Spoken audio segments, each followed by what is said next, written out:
Now we are starting with the topic scattering of light.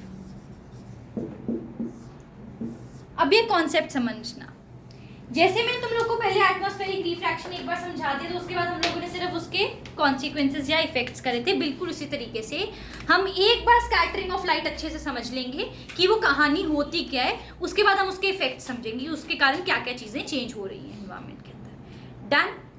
समझ आ गई बात? चलो अब समझते हैं स्कैटरिंग ऑफ लाइट होता क्या है। ये रही मेरी लाइट, ये मेरी लाइट की एक वेव ले लो, ठीक है।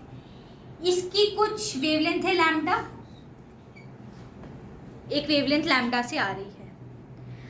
अगर इसके सिमिलर ऑर्डर ऑफ मैग्नीट्यूड का एक पार्टिकल आता है जिसका डायामीटर लगभग सिमिलर मैग्नीट्यूड के ऑर्डर का हो, तो वो पार्टिकल इस लाइट को एब्सॉर्ब कर लेगा। फिर से समझते हैं, मेरे पास एक लाइट रे आई लैम्डा नाम की वेवलेंथ के साथ, कुछ भी वेवलेंथ थी उसकी। सोचो एग्जाम्पल 2 ले लो, कोई भी नंबर, ऐसे मैंने मन गढ़ंत लिया, ये सिर्फ मन गढ़ंत है, ठीक है, समझाने के लिए। सोचो लैम्डा क्या था अभी? 2 था। मेरे पास एक पार्टिकल आया जिसका डायामीटर भी 2 था। हो सकता है ना ऐसा, तो कि जितनी वेवलेंथ की लाइट आ रही हो उतना ही डायामीटर का पार्टिकल आ जाए मेरे पास, है ना। तो उतने ही डायामीटर का लगभग एक पार्टिकल आया। तो ये पार्टिकल क्या करेगा, जो लाइट आ रही है ना उसको एब्सॉर्ब कर लेगा। क्या करेगा? उस लाइट को एब्सॉर्ब कर लेगा और फिर उस लाइट को रिफ्लेक्ट या एमिट कर देगा। कुछ लाइट रख के बाकी सारी क्या कर देगा? एमिट कर देगा, री एमिट कर देगा। बात समझ आई? सोचो एक वेवलेंथ की लाइट आ रही थी, मेरा जो मैग्नीट्यूड ऑफ डायामीटर था वो लगभग सिमिलर था उसके, ठीक है। तो मैं बन गई पार्टिकल, मैं आई उस लाइट की रेस के अंदर। मैंने क्या करी, वो सारी की सारी लाइट फटाफट क्या कर ली? एब्सॉर्ब कर ली। क्या कर ली? एब्सॉर्ब कर ली। जितनी मुझे अपने पास रखनी थी मैंने रखी, बाकी सारी क्या कर दी? री एमिट कर दी। That is what we see as scattering of light. कि लाइट आई, जितनी रखनी थी रखी, बाकी सारी फेंक दी, फैला दी बाहर मैंने। पर मैम स्कैटरिंग ऑफ लाइट और डिस्पर्जन में फर्क क्या हुआ? डिस्पर्जन क्या था? व्हाइट लाइट आई, प्रिज्म से पास करी, 7 बैंड्स में स्प्लिट हो गई। वो भी तो लाइट फैल ही रही है ना बाद में। और मैम स्कैटरिंग भी तो यही होता है। स्कैटरिंग में भी क्या हुआ? लाइट आई, मैंने रखी, एब्जॉर्ब करके बाकी सारी फेंक दी। तो फर्क क्या हुआ? मैम स्कैटरिंग और डिस्पर्जन तो सेम हुई? बिल्कुल भी नहीं सेम हुई। ये गड़बड़ पेपर में नहीं करनी है। मैक्सिमम बच्चा क्या करता है, स्कैटरिंग और डिस्पर्जन में कंफ्यूज हो जाता है। वो कहते हैं डिस्पर्जन भी क्या है, लाइट आ रही है व्हाइट कलर की, डिस्पर्जन क्या होता है? व्हाइट लाइट आई, मेरे थ्रू जब पास करेगी तो 7 बैंड्स में मैं स्प्लिट कर दूंगी उसको, फैला दूंगी उसके कलर्स को, ऐसा ही करूंगी। और स्कैटरिंग भी क्या है, लाइट आई, मैंने रखी थोड़ी सी, बाकी सारी फैला दूंगी मैं। तो फर्क क्या है? अब देखो, डिस्पर्जन है बिल्कुल तमीज वाला बच्चा और स्कैटरिंग है बदतमीज बच्चा। स्कैटरिंग है कैसा? बदतमीज बच्चा। और डिस्पर्जन क्या है? तमीज वाला बच्चा। अब तुम लोगों ने डिस्पर्सल टाइमिंग सुनी होंगी वर्ड, जब तुम्हारी वो प्रिंसिपल या फिर जो कोऑर्डिनेटर्स वगैरह असेंबली करते हैं, जब वो माइक पे बोलते हैं तो वो क्या बोलते हैं? डिस्पर्स ऑफ, यही बोलते हैं ना। तो डिस्पर्स ऑफ का मतलब होता है कि लाइन में सीधा सीधा चुपचाप निकल जाओ, एक ऑर्डर में लाइन में निकलो। डिस्पर्स का मतलब क्या होता है? तमीज से फैलना। क्या तुमने कभी ये देखा है कि रेनबो ऐसे जिगजैग बन रहा है? देखे कभी जिंदगी में? हमेशा कैसे? ऐसे बनता है रेनबो। मतलब क्या है? तमीज वाला बच्चा व्हाइट लाइट को हमेशा 7 कलर्स में सीधा सीधा स्प्लिट कर रहा है, डिस्पर्स कर रहा है। स्कैटरिंग क्या है? बदतमीज बच्चा। हम कहते हैं स्कैटर हो जाओ, फैल जाओ। जैसे जब लंच ब्रेक होते किस तरह तुम स्कैटर होते हो? कहा तुम डिस्पर्स होते हो? नहीं, तुम स्कैटर होते हो। मतलब कि ये एक पार्टिकल आया, मेरे को लाइट मिली, जितनी मैंने रखनी थी रखी, बाकी सारी इधर उधर फैला दी, जहां मेरा मन किया। इधर ज्यादा देनी है, इधर कम देनी है, जहां जो मन करा मैं वो कर दूंगी। वो क्या है? स्कैटरिंग। स्कैटरिंग समझ आया? स्कैटरिंग मतलब लाइट आई, जहां जितना मन किया उसके बाद फैला दी मैंने वो लाइट। पर डिस्पर्जन का मतलब क्या है? ये प्रिज्म है, लाइट आई, उसको मैंने 7 बैंड्स में अच्छे बच्चे की तरह स्प्लिट कर दिया। फर्क समझ आया?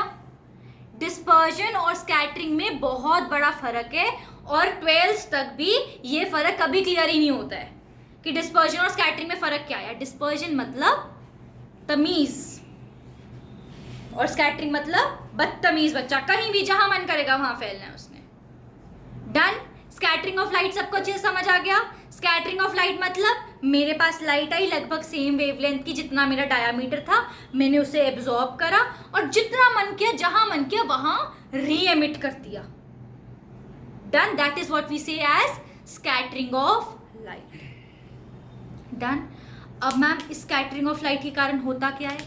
स्कैटरिंग ऑफ लाइट के कारण ऐसा होता है कि मुझे स्काई जो है वो ब्लू दिख रहा है, मुझे जो डीप सी, कभी को तुम लोग डीप सी के अंदर गए हो? वो क्या होता है, वो ऐसे चश्मे से पहन के वो मछलियाँ से देख लेते हैं अंदर, मुझे नहीं पता उसे क्या कहते हैं। हाँ, स्कूबा डाइविंग। अब मेरे को नहीं पता वो सच्ची सही हो कह रहा है, तो मतलब वो स्कूबा डाइविंग करी है कभी किसी ने? मैंने भी नहीं करी है, पर मैंने देखी ज़रूर है, सबकी फ़ोटो है अपने से रिश्तेदारों की। तुमने देखी है स्कूबा डाइविंग? नहीं देखी कभी? स्कूबा डाइविंग में जब वो नीचे तक जाते हैं ना, तो वो उन्हें ब्लू ब्लू कलर का सी नहीं दिखता, उन्हें ग्रीन ग्रीन दिखने लग जाता है सी अंदर से। जब बहुत डीप सी में जाएंगे ना, तो वो हरे रंग का दिखेगा, नीले रंग का नहीं दिखेगा कभी भी। ठीक है? इसके अलावा देखो सन, हम लोग को स्काई है वो ब्लू दिख रहा है। अब जब सनसेट और सनराइज होता है तो रेड रेड कलर का दिखता है ना स्काई, वो भी किसके कारण हो रहा है? स्कैटरिंग ऑफ लाइट के कारण हो रहा है। और क्या हो रहा है? Tyndall effect scattering of light नहीं था? पढ़ा था 9वीं में? पढ़ाई करी थी 9वीं में, तो स्कैटरिंग ऑफ लाइट पढ़ा होगा। मुझे बताओ सहज, होमोजीनियस और हेटेरोजीनियस में फर्क बताओ मुझे 9th का। कौन सा ऐसा सॉल्यूशन है सिमरत जो बिल्कुल शो नहीं करेगा स्कैटरिंग ऑफ लाइट? क्यों नहीं शो करेगा? क्योंकि इसमें पार्टिकल ज़्यादा बड़े होते हैं, मतलब इनविजिबल होते हैं, ऐसे नहीं। तो कोलॉइड एक मिल्क है, मिल्क एक कोलॉइड है, उसमें दिख रहे हैं पार्टिकल तैरते हुए मिल्क के? होमोजेनियस में नहीं होता शायद से। होमोजीनियस में क्यों नहीं होता? होमोजीनियस होता क्या है? छोटे पार्टिकल मिक्स होते हैं। होमोजीनियस का मतलब छोटे पार्टिकल्स होते हैं। मैम, जिसके हाँ जी मैम, इतने कॉन्फिडेंस से गलत आंसर। और रे होमोजीनियस का मतलब छोटे पार्टिकल होता है। होमो मतलब सेम, क्या सेम? सेम सही बोल रहे हैं, पर होमो मतलब सेम आगे क्या? सिया बता दो। कॉम्पोजिशन। हाँ, सिमिलर कॉम्पोजिशन जब होती है, सेम कॉम्पोजिशन, यूनिफॉर्म कॉम्पोजिशन को होमोजीनियस कहते हैं। 9वीं पढ़ी नहीं है अच्छे से। कल मैंने एक वीडियो डाली थी टिंडल इफेक्ट की, नहीं देखी होगी तुमने, मुझे उम्मीद है, देख लेना आज जाके। उसमें मैंने बताया है टिंडल इफेक्ट क्या होता है। टिंडल इफेक्ट क्या होता है? स्कैटरिंग ऑफ लाइट होता है। क्या होता है? Scattering of light. उसमें मैंने दिखाया ट्रू, कोलॉइड और सस्पेंशंस में किस तरह से हो रही है स्कैटर, कि नहीं भी हो रही है तो किस में क्यों नहीं हो रही है, पार्टिकल साइज के कारण होता है। होमोजीनियस, जीनियस ही हो तुम लोग भी अलग से। चलो, तो यानी कि हम लोग की स्कैटरिंग ऑफ लाइट हमने 9th में पढ़ा था, टिंडल इफेक्ट पढ़ा था ना, टिंडल इफेक्ट। तो स्कैटरिंग ऑफ लाइट वहाँ पे भी काम कर रही है हमारी पार्टिकल्स को दिखाने में। अच्छा, टिंडल इफेक्ट का एक और एग्जांपल देती हूँ। तुम एक लाइट मारो एक कमरे के अंदर, नॉर्मल लेजर लाइट बंद कमरे में मारो, तो तुम्हें उसका पाथ दिख सकता है लाइट का? दिखेगा? बाप रे, तुम्हें दिखता है, मुझे तो नहीं दिखता। हाँ, अगर जैसे सिंपल एक बंद कमरा है, ठीक है, एक बंद कमरा है और उसके अंदर तुमने लाइट ऑन कर दी, टॉर्च वाली छोटी सी, तो तुम्हें दिखेगा नहीं कि वो लाइट कहाँ से लेजर लाइट जा रही है, तुम्हें नहीं दिखेगा, तुम्हें सिर्फ लेजर लाइट वाला पॉइंट दिखेगा। अब क्या करो, उस कमरे के अंदर धूप जगा दो, इंसेंस स्टिक जो नहीं होती अगरबत्ती, उसको जगा दो, तुम्हें उस लाइट का पाथ दिखने लग जाएगा कि वो किस पाथ से ट्रैवल कर रही है। वो क्या है? Tyndall effect. क्या है? मतलब टिंडल इफेक्ट की कहानी कौन दिखा रहा है? स्कैटरिंग ऑफ लाइट दिखा रहा है, क्योंकि टिंडल इफेक्ट खुद क्या है? Scattering of light by particles of colloid solution और बाय फाइन सस्पेंशंस। डन? ठीक है, हमने कलर ऑफ स्काई कर लिया। इसके अलावा हमें जो क्लाउड्स है वो व्हाइट कलर के दिखते हैं, clouds appear to be white in colour. वो क्यों होता है? स्कैटरिंग ऑफ लाइट के कारण। अच्छा, अब एक एस्ट्रोनॉट का सोचो, एस्ट्रोनॉट को क्या स्पेस कभी येलो कलर की दिखी है? कभी ब्लू कलर की, पिंक, ग्रीन, ऑरेंज दिखी है? ब्लू दिखी है? नहीं दिखी। एस्ट्रोनॉट को स्काई कैसा दिख रहा है? डार्क दिख रहा है। क्यों दिख रहा है? क्योंकि वहां स्कैटरिंग ऑफ लाइट का फिनोमिना हो ही नहीं रहा। डन? तो अभी हम क्या पढ़ने वाले हैं? Effects of scattering of light. Done? बोल दो, जवाब तो दे दो। थैंक यू जवाब देने के लिए आप सबका। बहुत बहुत शुक्रिया।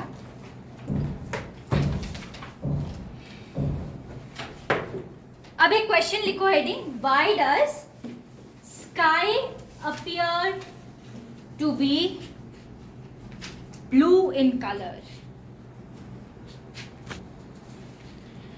तो हम देख रहे हैं कि स्काई जो है वो हमें ब्लू कलर का क्यों दिख रहा है। अब ध्यान समझना, बहुत मजेदार चीज है ये, ठीक है, बहुत मजा आएगा। अब देखना, ये रही हमारी अर्थ,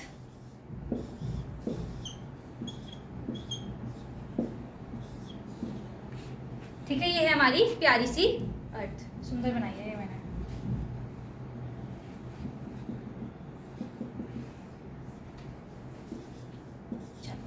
ये है हमारी अर्थ प्यारी सी, डन।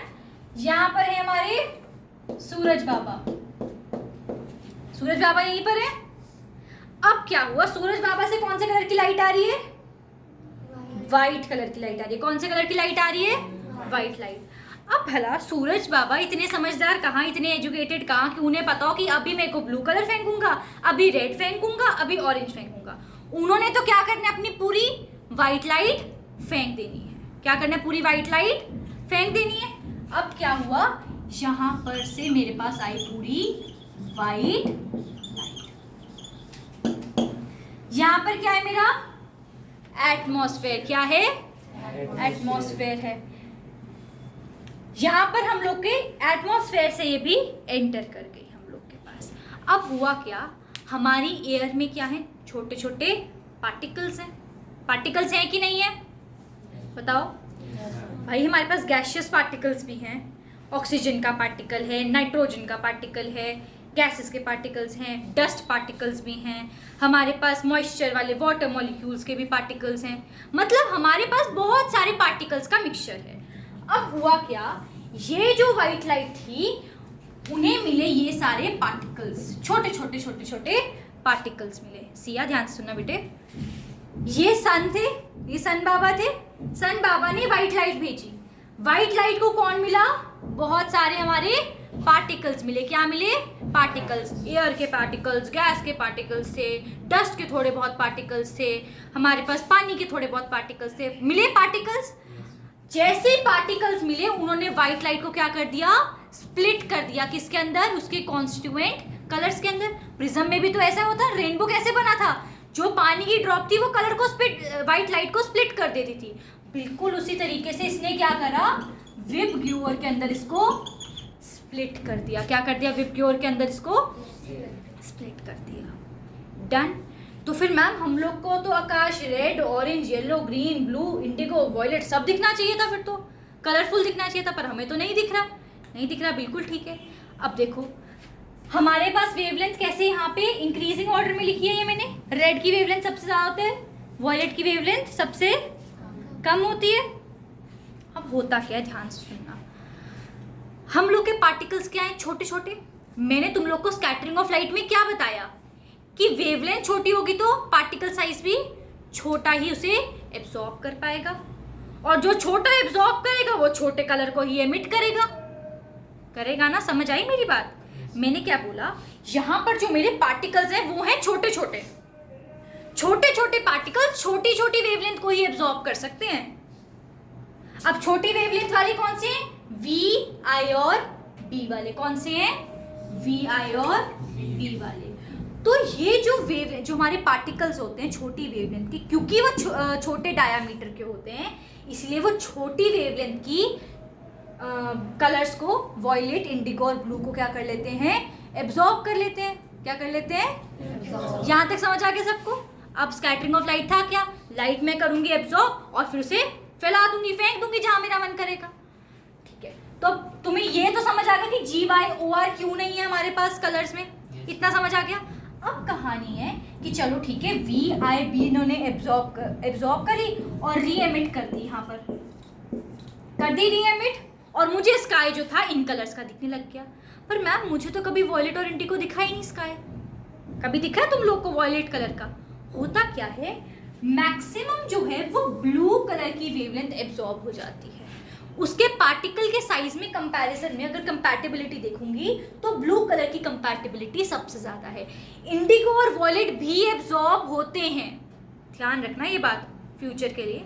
तुम्हें पेपर में कोई एग्जैक्टली ऐसे नहीं पूछता है, बट तुम्हें ये नॉलेज ज़रूर होनी चाहिए, तुम्हें ये गलती नहीं करनी है कभी कि वी और आई तो होता ही नहीं सिर्फ ब्लू कलर होता है, नहीं, वी और आई भी एब्जॉर्ब होते हैं, ठीक है। पर हमें वो नेक्ड आई से ह्यूमन आई को नहीं दिखती है वो वेवलेंथ। ह्यूमन आई को वॉयलेट और इंडिगो की वेवलेंथ इजीली नहीं दिखती है जो एब्जॉर्ब होकर री एमिट होती है। हम लोगों को मैक्सिमम स्कैटर्ड कौन सा दिखता है? ब्लू कलर दिखता है। आई बात समझ? Why sky appears to be blue in colour. ध्यान से फिर से रिपीट पे सुनना। ये रही हमारी अर्थ मैडम और ये रहे हमारे सूरज बाबा। सूरज बाबा ने भेजी वाइट कलर की लाइट। यहाँ पर क्या बैठे थे? बहुत सारे पार्टिकल्स बैठे थे, डस्ट के पार्टिकल्स थे, एयर के पार्टिकल्स, गैसेस, वाटर, मॉइस्चर, सब कुछ था यहाँ पर। छोटे छोटे पार्टिकल्स थे तो छोटी छोटी वेवलेंथ की लाइट को एब्जॉर्ब कर गए। छोटी छोटी लाइट को एब्जॉर्ब करा और छोटी छोटी को ही वापस स्कैटर कर दिया। जब उसने एब्जॉर्ब ही मैक्सिमम ब्लू कलर किया था तो वापस री एमिट कौन सी कर दी? ब्लू कलर कर दी, जिसके कारण मुझे स्काई कैसा दिखने लग गया? ब्लू कलर का दिखने लग गया। यहाँ पर बात समझ आ गई? कोई दिक्कत? ये बहुत फेवरेट क्वेश्चन है पेपर का। Why sky appears to be blue in color? अब हाँ जी बोलो। वाटर वाला भी यही होएगा सेम, वाटर के ब्लू लगता है। बताती हूँ अभी, वो मैं बताऊंगी अभी। हाँ बता रही हूँ सब बता रही हूँ मेरे बच्चे, सब बता रही हूँ अभी। रुको शांत, पहले ये वाला टॉपिक खत्म करो, उसके नेक्स्ट वाला यही क्वेश्चन आएगा, ठीक है। अब मैम फिर हमें रात को क्यों डार्कनेस दिख रही है? रात को क्यों नहीं ब्लू दिख रहा? रात को दिखे कभी ब्लू कलर का स्काई? रात को कैसे अंधेरा दिखता है? अब अंधेरा दिखता क्यों है? बोलो, तुम कॉमन सेंस लगाओ। सन ही नहीं है भाई, सन नहीं है तो वाइट लाइट नहीं है, वाइट लाइट नहीं है तो स्कैटर किसको करूंगी मैं जाकर? मेरे पास लाइट ही नहीं है। लाइट का सोर्स कौन है? सन। और सन बाबा गए छुट्टी पे रात को, तो रात को हम लोग को sky appears to be dark, क्योंकि सनलाइट ही नहीं है हमारे पास, ठीक है। अब डार्कनेस का मतलब क्या होता है? मतलब ऐसे एक जनरल सी चीज बताओ, डार्कनेस का मतलब क्या है? काला काला दिखना, रिफ्लेक्ट नहीं हो रहा, लाइट आ ही नहीं रही तो मेरे को क्या रिसीव होगा, मुझे दिखेगा क्या, है ना। अब ये चीज याद रखना लाइफ में कि व्हाइट और ब्लैक कोई कलर नहीं होते दुनिया के। ये सिर्फ कहा जाता है, ये हमेशा कॉमन सेंस से समझना बात। जो तुम्हें कहे कि व्हाइट और ब्लैक एक कलर है, वो साइंस के स्टूडेंट नहीं है। साइंस के स्टूडेंट को हमेशा पता होगा कि व्हाइट और ब्लैक कोई कलर ही नहीं होते हैं। व्हाइट क्या होता है? Mixture of 7 colours. मैं उन 7 रंगों को मिला दूंगी तो मेरे पास व्हाइट कलर बन जाएगा। व्हाइट खुद एक कोई कलर नहीं है, वो मिक्सचर ऑफ 7 कलर्स है। बात समझ आई कि व्हाइट कलर खुद क्यों नहीं है? क्योंकि वो तो खुद ही 7 कलर्स का मिक्सचर है भाई, उसने कहां से एक नया कलर हो जाना है, ठीक है। अब ब्लैक का मतलब होता है सिंपली अंधेरा। ब्लैक कोई कलर नहीं होता है। अपनी आंखें सारी बंद करो, सारी बंद करो, अब खोलो। इशिता पिंक कलर दिखा तुझे? दिखा पिंक कलर? तुझे ऑरेंज दिखा? तुझे ब्लू, येलो, ग्रीन दिखा? सिया रेड दिखा तुझे? सहज येलो कलर का? अच्छा नहीं, मतलब अगर प्रॉपर अंधेरे में थोड़ी देर से बंद करके रखोगे तो कौन सा कलर दिख रहा है मैक्सिमम? पर वो कलर है ही नहीं है, तुम्हें कोई कलर नहीं दिख रहा है। ब्लैक कोई कलर नहीं है। ब्लैक का मतलब सिंपली नो कलर होता है। ब्लैक का मतलब क्या होता है? No colour. अंधेरे को ही हम ब्लैक बोलते हैं। तो ब्लैक कोई कलर नहीं है, व्हाइट कोई कलर नहीं है। व्हाइट का मतलब मिक्सचर ऑफ 7 कलर्स होता है और ब्लैक का मतलब कोई रंग नहीं होता है। डन? तो आगे से कोई बोले व्हाइट और ब्लैक हमारा फेवरेट कलर है तो वो झूठ बोल रहा है, क्योंकि वो कलर्स ही नहीं होते हैं। तो वो साइंस का स्टूडेंट नहीं है, क्योंकि व्हाइट और ब्लैक तुम्हारे फेवरेट कलर हो ही नहीं सकते, क्योंकि वो कलर होते ही नहीं है। तो इसीलिए मेरा फेवरेट कलर पिंक है। पिंक है, बहुत पिंक है मेरे पास। आ गई बात समझ? ठीक है। अब नेक्स्ट क्वेश्चन आता है तुम लोगों को पेपर के अंदर, that why 2 astronauts in space the sky appears to be dark. Common sense लगाओ, क्यों? एटमॉस्फेयर नहीं है। सन तो दिख रहा है, सन तो है भाई, सन कहाँ गया? एटमॉस्फेयर ही नहीं है। एटमॉस्फेयर नहीं है तो पार्टिकल्स नहीं है, पार्टिकल्स नहीं है तो लाइट ही नहीं स्कैटर होनी, कुछ नहीं होना, कोई लाइट नहीं दिखनी मुझे क्या दिखेगा? अंधेरा। तो ना तो मुझे कोई सनलाइट दिख रही है, कुछ नहीं दिख रहा है, मुझे अंधेरा दिख रहा है क्योंकि वहां पर कोई एटमॉस्फेयर ही नहीं है। तो sky appears dark to the astronauts due to absence of atmosphere. इतनी बात समझ आ गई? कोई दिक्कत? बोलो, कोई दिक्कत है तो?